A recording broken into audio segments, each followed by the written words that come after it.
Hoje nós vamos falar sobre carbonatação forçada. Carbonatação forçada é um dos assuntos de maior dúvida do pessoal. Quase todo dia a gente recebe perguntas aqui sobre carbonatação forçada e eu percebo também que pessoas que já trabalham com cerveja há muito tempo têm muitas dúvidas. É um assunto técnico, envolve. Você realmente precisa estudar para entender o processo. Eu tentei criar um vídeo aqui bem intuitivo, simples, intuitivo, de como a gente pode fazer a carbonatação forçada.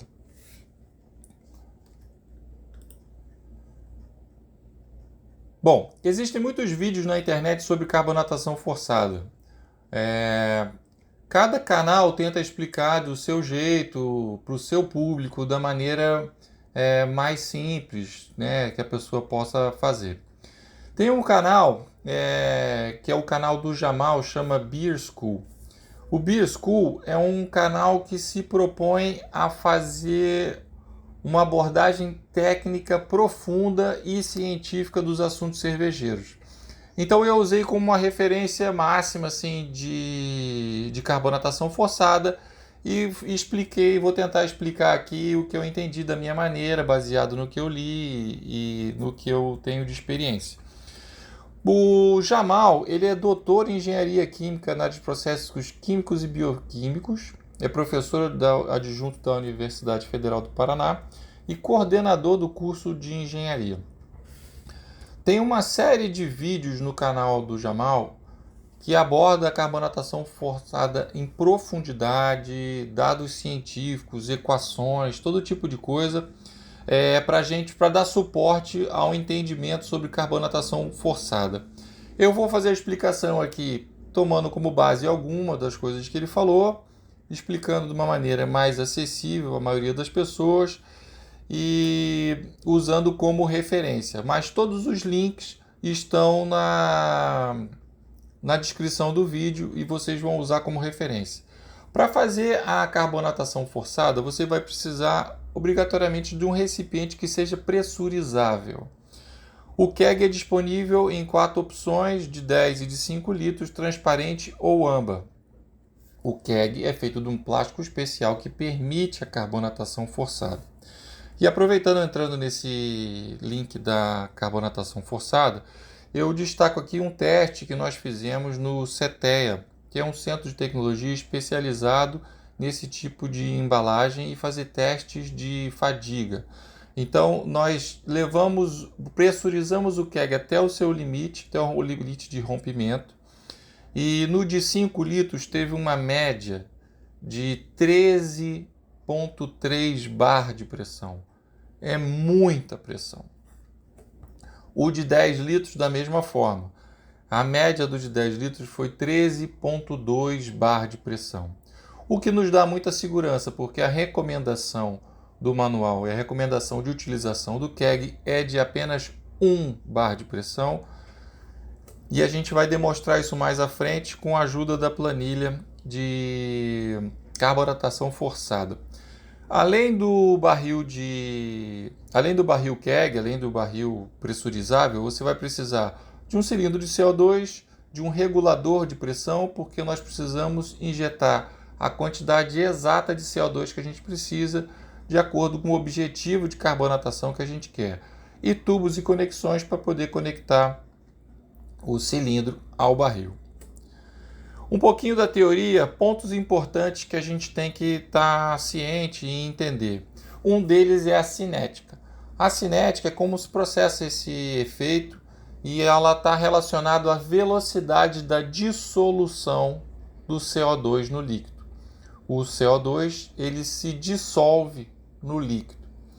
Além da cinética, nós temos o equilíbrio. E equilíbrio é muito importante que a gente tenha o entendimento correto do equilíbrio, porque ele vai acontecer a todo instante. E o equilíbrio aqui, ele está relacionado à dissolução máxima. Qual é o máximo de CO2 que a gente consegue diluir em uma determinada quantidade de líquido? E o equilíbrio, tem outra coisa importante do equilíbrio que a gente precisa entender, é que uma bebida ela não é carbonatada, ela está carbonatada. E isso é um conceito que o equilíbrio passa para a gente. Porque um recipiente, uma cerveja, um barril que está carbonatado, ele está carbonatado àquela pressão e àquela temperatura. Por exemplo, você tem uma cerveja a 2 graus que está carbonatada e você extrai 1 ou 2 copos desse barril sem repor o CO2, você alterou a pressão interna e o líquido e o CO2 vai procurar entrar em equilíbrio com aquela nova pressão. Então, a bebida vai perder carbonatação. É importante a gente entender esse equilíbrio para ter em mente o quão é dinâmico esse efeito. Ele acontece o tempo todo. Se você mudar a temperatura, ele muda. Se você mudar a pressão, ele muda. Outras variáveis fundamentais no processo de carbonatação forçada é a pressão e a temperatura. A solubilidade do CO2 se dá em líquidos gelados. A temperatura influencia nessa solubilidade. A gente procura fazer sempre a carbonatação forçada em líquidos gelados. Aqui, partindo já um pouco para o processo, se nós colocamos pouca pressão no cilindro, vai entrar pouco CO2. Consecutivamente, vai haver pouca dissolução desse CO2. No contrário, se a gente aumenta a pressão, se a gente bota um excesso de pressão, vai entrar muito CO2 e vai haver muita dissolução do CO2 no líquido. Pressão baixa vai gerar uma cerveja sem espuma. A pressão alta vai gerar uma cerveja com muita espuma. E a pressão ideal vai dar o perfil de carbonatação e o perfil de espuma que a gente gostaria, que a gente almeja, que é a nossa estratégia, que é o que a gente desenvolveu, que a gente tem como objetivo para aquela cerveja. Mas como é que a gente sabe qual que é o perfil da cerveja? Existem diversos tipos de cerveja com perfis de aroma, de malte, de lupulagem e perfis de carbonatação específicos. Cada uma tem o seu perfil de carbonatação, dentro do objetivo que se quer de sabor para aquela cerveja.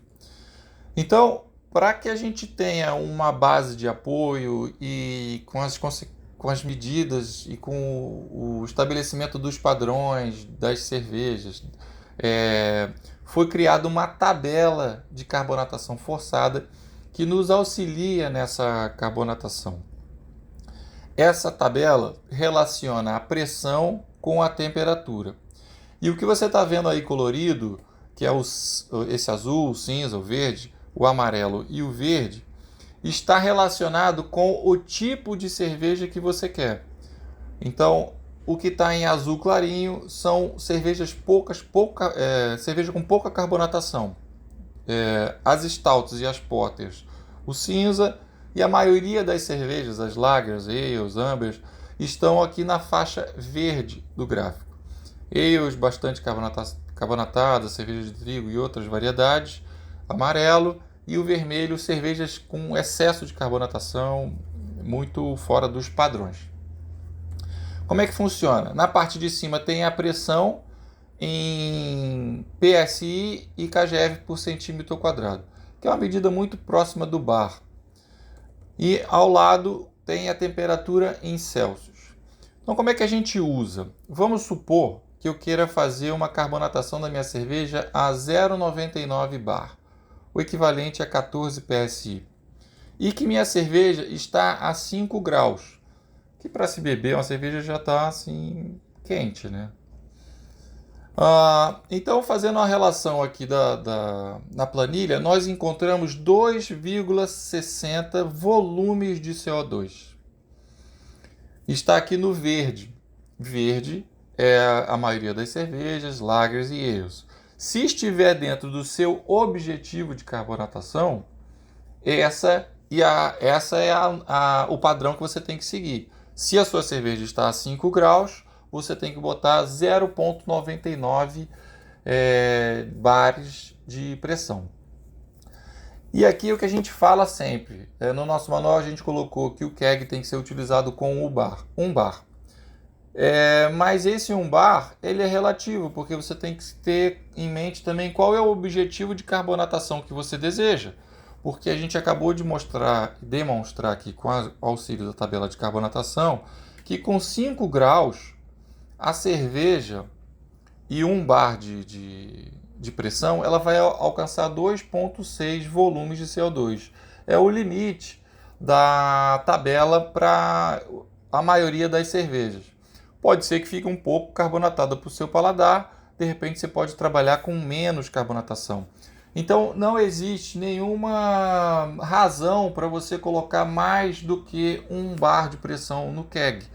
1 bar de pressão é mais do que suficiente para você servir, manter e carbonatar a maioria das cervejas, dos estilos de cerveja.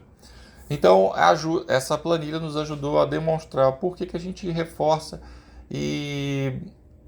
a questão de 1 bar no keg e não vê razão nenhuma para se passar de 1 bar no keg. O que é ótimo, porque a gente já fez o teste e sabe que ele resiste a mais de 13 bar, mas é um teste em condições de laboratório, né, para se fazer isso em casa. Então, manter abaixo de 1 bar evita o estresse desnecessário do material. É um material plástico que pode deformar. Então, não existe razão nenhuma para passar de 1 bar. Seguindo aqui, vamos supor que eu não queira 2,6, eu queira 2,43 volumes de CO2. Ficar ali no meio entre as relações.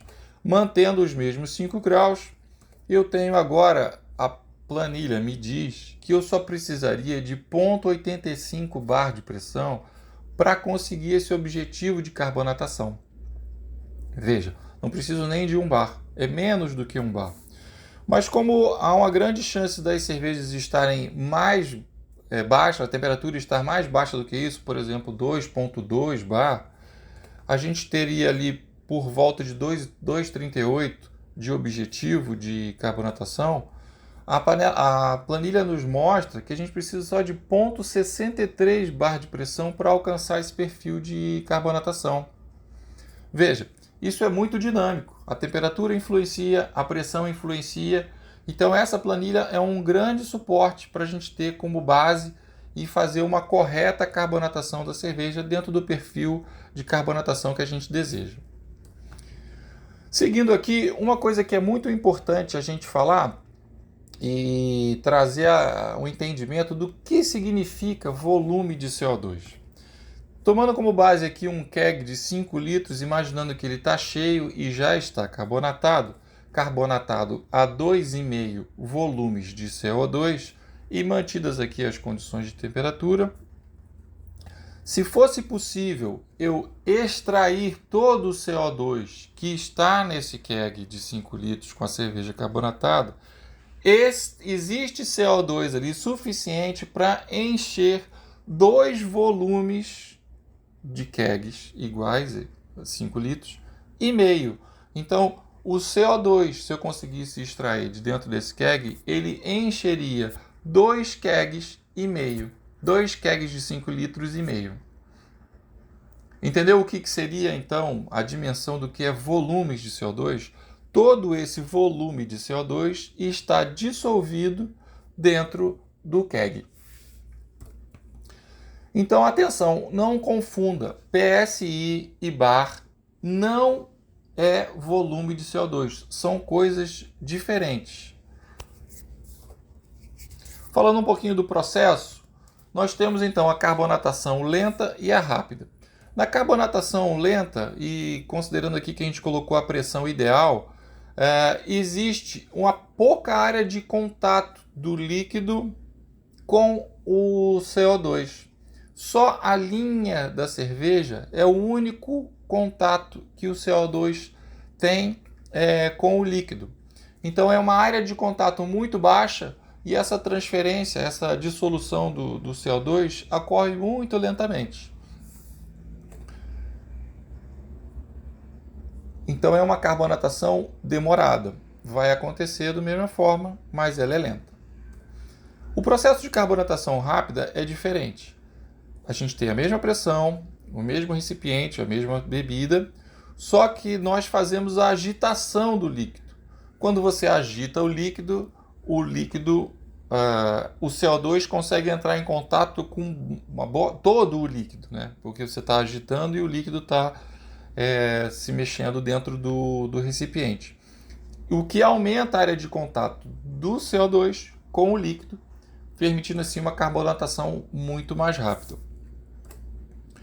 Agora tem uma coisa que o Jamal dá como exemplo e eu achei brilhante, que vai fazer que faz a gente ter o entendimento correto da carbonatação lenta e da carbonatação rápida. Imagina o seguinte, uma xícara de café que você vai colocar açúcar. Só que na primeira xícara de café você não vai mexer o café, vai só deixar o açúcar e que ele vai dissolver por ele mesmo sozinho. E na segunda xícara você adiciona o açúcar e você mexe o café.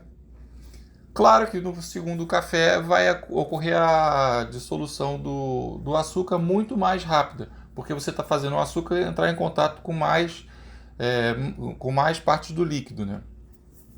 No café que o açúcar fica parado, também vai haver a dissolução do açúcar, mas isso vai levar muito mais tempo. É uma comparação perfeita do que acontece no processo de carbonatação lenta e no processo de carbonatação rápida. Bom, era isso, pessoal, e agora a gente vai passar para a parte prática.